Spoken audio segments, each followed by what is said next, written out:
Hi there, let's throw the spotlight on the CPI numbers coming in fresh for the month of June, and you have that flashing on the bottom of the screen as well. Let's take a look at what the numbers have come in to be. June CPI inflation has come in at 2.1% compared to 2.82% in May. A very sharp cool-off coming in on the CPI front. Remember, this is even better than what the street was expecting on a consensus basis, given that the Reuters poll was around 2.82% is what we had seen last time. The estimate was around 2.2%, anywhere between 2.2 and 2.5%. 2.5 is what Reuters was estimating. We also interacted with Morgan Stanley earlier in the morning, wherein they were expecting 2.2, but this 2.1 number has beat all estimates and is better in terms of the cool-off that we have seen on a month-on-month basis. So you can see that falling trend in inflation and that cool-off that we have been seeing. A lot of economists have already said, or they believe that this could be the best that we see in terms of the CPI print, and we could have bottomed out right now. Maybe the month of July could mirror this, but after that we could see a little bit of a spike up. So what does this mean for our economy? Why have we seen this continuous cool off in CPI? We're not complaining. It's a very good thing for the macroeconomic front, but well, this is the number that we are working with right now. A 2.1% figure is what we are seeing for India's retail inflation. If you take a look at the June CPI rural inflation, that's come in at 1.72% versus 2.59% in May. So a very sharp cool off on the rural front as well. Let's make sense of all of this and much more with our guests who are joining us on board. And let's welcome on board Mr. Saugata Bhattacharya, who is joining us on the board along with our other guests. And Mr. Bhattacharya, we'll begin with you. He's an independent economist who's joining us. Along with that, we have Aditi Nayar, Chief Economist of ICRA, as well as Mr. Madan Sabnavis, Chief Economist at Bank of Baroda. Thank you so much, all of you, for joining us. But Mr. Bhattacharya, let's begin with you. Give us your first take on the number that we are seeing, much better than expected. What's your take on this? Thank you very much for having me on your show. Yes, it is a pleasant surprise because even my own estimate, just like in the street, was anywhere between 2.2 to 2.5. So this is lower than that, and obviously, this indicates that the Q1 average inflation will be even lower than the RBI's forecast of 2.9% for the first quarter. And obviously, considering keeping other things in mind and other things being as it is, the annual inflation might also likely fall below the 3.7% RBI forecast. So obviously this is very good news, but exactly as you said, that this is probably the bottom of the fall in the inflation rate. And remember, one of the key reasons for this fall is that last year in the month of June, inflation had actually gone up to 5.1%. So that was probably the peak. So the next 2 months you're likely to see somewhat higher inflation, but otherwise I think we are in a very good position in India, and given the other global factors that we are beginning to see, I think we are in a very good position in terms of inflation going forward. Right. So thanks for your first take, Mr. Bhattacharya. Aditi, we'll come to you. Hi, thank you so much for joining us. While we are talking about inflation overall, what's really standing out to me right now is the whole food inflation number that's come in at a negative 1.06%. Is this signaling any risk of deflation in certain categories to you? Thank you so much. So as we already heard from Saugata, we did have quite a strong base effect for food inflation for this month. Last year at the same time, food inflation was very, very high, and therefore we were expecting food inflation trends to be very benign in the corresponding months of 2025. In our projection, we had actually built in the headline CPI inflation coming in at 2.5%. So it's a fair bit lower than what we had penciled in, and we had not expected the YOY deflation in food inflation. The headline number for the food index is a little lower than what we had expected. And overall, if we look at how things are building up, so not only is the base very, very high from last year, but in addition to that, we've had an early onset of the monsoon, and we've got Kharif sowing, which is about 11% up YOY. And now, half of last year's Kharif area is already sown, so it's not a high growth on a very small base. It's a high growth on a reasonable base now, as far as the Kharif area is concerned. Of course, with the heavy rainfall that we've seen in the last few weeks, now vegetable prices have started going up in line with what is typically normal, in a seasonal sense for these months. So perhaps the second half of July will end up showing, a higher pressure coming in from the vegetable side. I'm not sure June will be the bottom. I think July headline CPI inflation could be a little bit lower than the June number. And then after that, of course, we will get a sort of gentle slide up in the rest of the year. But I agree, we were already looking at an average CPI inflation of 3.5% for FY26, and I think today's data only reinforces that the numbers are going to come in lower than what the MPC had last indicated. Right. So that's the take on inflation on that front. But Mr. Sabnam is hi, welcome to the show as well. Give us your sense on the entire data point that we're seeing when it comes to the core inflation, because while all may look good in terms of headline numbers, you have the June CPI core inflation that continues to remain sticky. It's come in at 4.4% compared to 4.3% in May. In fact, the June CPI core inflation of 4.4% is the highest that we're seeing in September 2023. Help us understand, how should our viewers understand this kind of divergence where we are seeing a very significant cool off in the headline number, but you have the core inflation that continues to be sticky? See, if you look at the headline number of 2.1%, the important thing is that around 46% of the weight comes in food items, and these have been driven by the base effects. So this time we have getting a negative food inflation number, which is of course a positive thing, which means that prices have actually come down compared to last year. But last year, I think the food prices had gone up substantially. So what we are really seeing is that on account of a high base which we had last year, we are getting very moderate numbers right now. Core inflation is something which is non-food, non-fuel inflation. I think this has been the tricky part because it's something which has been showing a consistently increasing trend right from last year. So in fact, last year we thought it would probably go up to 4% and get and plateau out there, but now we've seen it's gone to 4.4%, which is fairly high. And if you look at what is it which is driving core inflation, it's essentially, if you look at the various sets of goods and services which go there, we see a case of prices being reset based on how the costs have moved. So if you look at the corporate sector, for example, in the last few years, they have not really increased the overall prices because they have been complaining of low demand conditions and high inflation, which means when real purchasing power is low, you also realize the demand for your product is low. So that's one of the reasons why you do not increase the prices. But today, if you look at it, you look at health, you look at education, I mean, the fees are going up, the charges on hospitals are going up, prices of medicines have gone up. So there has been a kind of transmission which is taking place very, very gradually. And this is something which will continue to move in the upward direction. So this kind of an anomaly is going to remain at least for another month or two. And while we could also get an overall headline inflation number in this 2.5% range in July, for the entire year, we are still looking at something in the region of around 3.8, 3.9. RBI has 3.7, we may probably reach 3.7%. So personally, I'm not too excited over this number of 2.1%. And just because in Q1, average inflation is going to be lower than what the RBI has projected, this will probably give us relief for by a couple of decimal points. But we will see this trajectory going up. And when core inflation trajectory goes upwards, I think that is something which the RBI will be having a closer look, because there's a lot of pressure saying that should the RBI be cutting rates further, I think they will be looking at core inflation before any final decision is taken. Okay, so thanks for that take.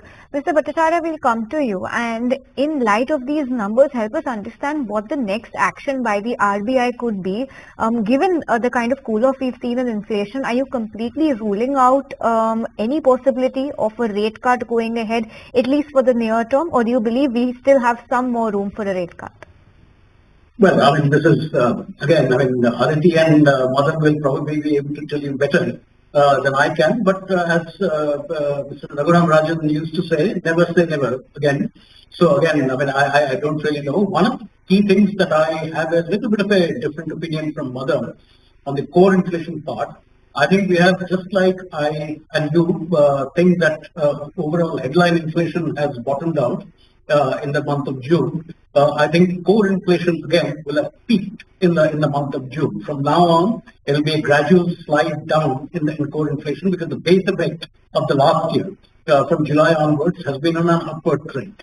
And given the fundamentals of all the prices, whether it be metals prices, oil prices, particularly the prices that you see at the pumps, petrol and diesel prices, etc., we might actually see a cut if petrol prices, fuel prices, crude oil prices remain low.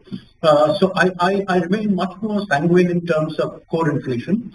So overall, as I said, we are in a sweet spot. I don't really know what kind of effects the various tariffs that are now being threatened. We have already seen the 50% tariffs on aluminum, on steel, now another 50% on copper. How that affects prices in the US, how that transmits into prices, what impacts that has on the metals exporting countries, exporting into other economies. So there are a lot of uncertainties. So I'd reserve judgment on this. But as I said in the beginning, that I think we are in a good position in terms of where we are in terms of inflation. There is room for cutting rates further. When and how this happens is anybody's guess. Aditi, would you like to weigh in on that and any outlook on what the next RBI action could be on this front?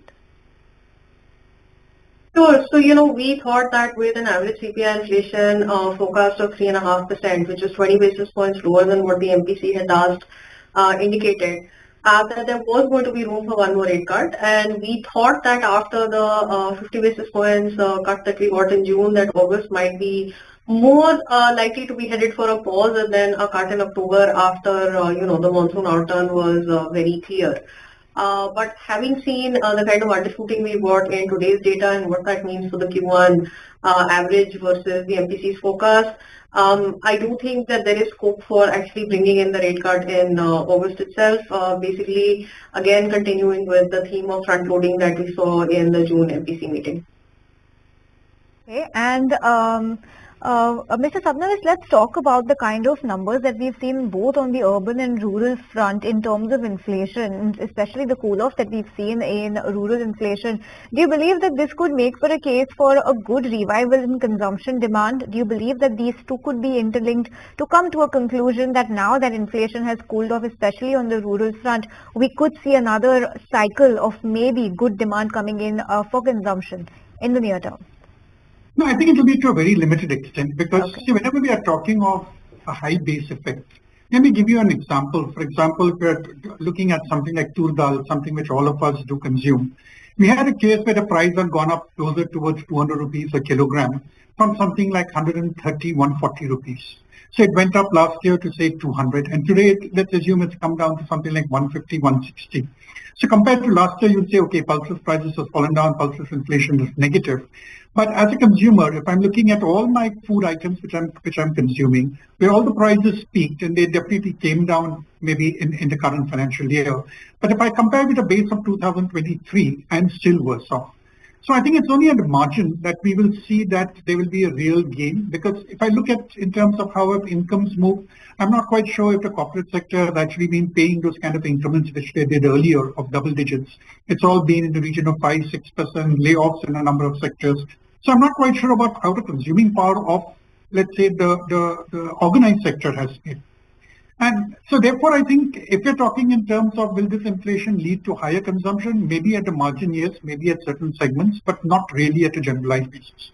I think what could probably be more effective is the creation of more jobs, incomes, salaries being increased across the board by the corporate sector. I think that is something which could do it. But I think job creation, which has already happened, maybe at the logistics level, maybe at the construction level, higher wages is something which could probably contribute to it. But purely looking in terms of whether inflation will be able to push up, a lower inflation will be able to push up consumption, I think will be very much limited. Because we should remember, even if inflation at 2% or 3.7% means prices are actually going up. Let's not fall into the trap of thinking that inflation coming down means prices have come down. They have not come down. They're only increasing at 3.7% this year compared to maybe some 5% last year and 6% in the prior years. So we have to see how your incomes actually increase, nominal incomes increase relative to inflation to actually see how one is better off or worse off in net terms. That's a very important clarification coming in. And Mr. Sabnamis, thanks for that explanation for our viewers, because it is often misunderstood that if the inflation has come down, it means prices have come down. So as very correctly explained by Mr. Sabnamis, when there is a 2.1% number, even if it's lower than the 2.8% last year, it just means that prices had gone up by 2.8% last year and they have gone up by 2.1% this year. Only the pace at which the prices have gone up compared to last month or last year, that has cooled off. So that's a very important clarification to understand and keep in mind, viewers, when we're viewing the inflation numbers. But Aditi, let's talk about commodity inflation now. We have seen a cooling off coming in commodity prices, input costs for major FMCG companies. Crude seems to be doing very well right now, in control, given the way the geopolitical landscape is at the moment. But if we were to predict, and these things you cannot predict given the nature of certain geopolitical disturbances, let's say if crude prices were to spike up once again, what kind of cascading effect would that have on our CPI back home going ahead? So, when we talk about crude and inflation, basically crude itself enters directly into the WPI inflation, both in terms of crude itself as well as the byproducts. So it has a much bigger and a faster transmission impact into the WPI than into the CPI.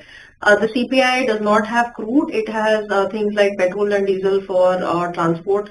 And the weight of crude and its derivatives directly in the CPI is lower than what it is in the WPI. Also, the price that gets taken for the CPI is basically the pump price. And as you would have noticed in the last couple of years, the pump prices have really been very, very stable. They haven't changed very much at all. And what has been happening is that the various cesses and duties are getting adjusted down when there is a large change in the crude oil prices. Through the indirect impact, of course, as you said, with the industrial inputs, with the fuel inputs that are used by the industrial sector, that has an impact on the other items which come into the CPI, particularly things like manufactured goods. But overall, the transmission is lagged and it's smaller than what we see in the WPI for the CPI. My sense is that in the recent regime that we've seen, possibly large changes in crude oil prices are going to not lead to a change in the retail selling prices of things like petrol and diesel. Possibly the cesses themselves will get adjusted up and down so that the pump price remains relatively stable for the consumer, and also does not end up creating a lot of volatility in terms of the inflation numbers that the MPC has to take into account when they're setting monetary policy. At the end of the day, crude oil prices are pretty much exogenous to us, and I'm not sure that they should necessarily be affecting monetary policy decisions unless it has implications for serious implications for domestic demand. And if the pump prices remain relatively stable, then that actually takes a lot of sting out of the volatility in crude oil prices that, as you rightly said, are moving up and down based in large part on geopolitics, etc., and not necessarily on what the inherent global demand is. Right, point taken. Thanks for that explanation, Aditi.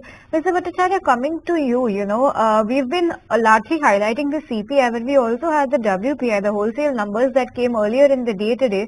What is your sense on the kind of number we've seen over there? Because that has fallen 0.1% compared to the rise of 0.5% that the street was largely estimating. What's your take on the WPI numbers that we've seen? Because even they have come better than estimates this time around. Yes. So again, Aditi has explained this very well. I haven't seen the breakup of the WPI, but exactly as you said, so one of the key reasons is that the amount of imports that we have been seeing coming in from China, from Asia and other economies, there is a fear actually that many commodities are being dumped into India. So that's one of the key reasons. And of course, in the month of June, there was a drop in crude prices. So that would have contributed to the drop. And even electricity prices, the exchange prices of electricity, because of the rains, the good rains that we have had in May and June, compared to last year, even that would have contributed to the fuel basket.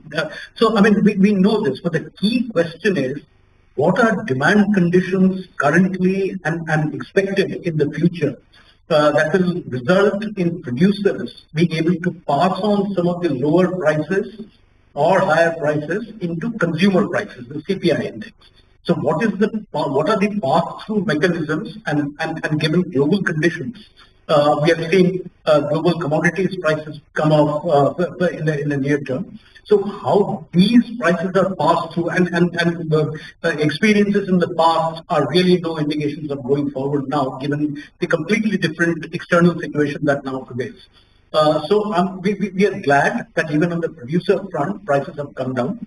But how that gets translated, what are the underlying demand conditions that will get translated into the consumer prices? That, of course, remains to be seen. But overall, as I said, both producer and consumer prices, reflecting what Madan said, prices, gives us room for optimism that there is space for supporting growth without fear of overheating at this point in time. Okay, so sounding very positive that there still seems to be space in the economy for the RBI to take in growth measures without the fear of overheating. Well, that was our roundup on the CPI and WPI numbers that we've seen today. Eye on the economy. Aditi, Mr. Bhattacharya, Mr. Sabnavis, thank you so much for joining us. Viewers, once again, let's just revisit what these numbers have looked like and sum it up for our viewers. Let's start by looking at the WPI numbers that fell 0.1% earlier today. On a year-on-year basis, the estimate was to go up. These are the WPI numbers that we are talking about. So we're looking very positive on that front. You had India June primary article prices that fell, along with fuel, power, lighting prices that fell more than 2.5% on a year-on-year basis. Manufactured product prices, these are the only ones that rose about 2% on a year-on-year basis, while you had India June wholesale food prices that fell 3.75% on a year-on-year basis. Well, that is WPI. Similar metrics for the CPI coming in, because you have food inflation that's fallen to a negative side, a deflation of 1%. June CBI urban inflation is at 2.5%, but well, yes, the main number, the headline number that we have been talking about, June CPI inflation has come in at 2% compared to 2.82% in May, whereas the core inflation continues to remain sticky at 4.4%, highest in September 2023. That was our coverage on the CPI and WPI. Thank you so much for tuning in to ET Now.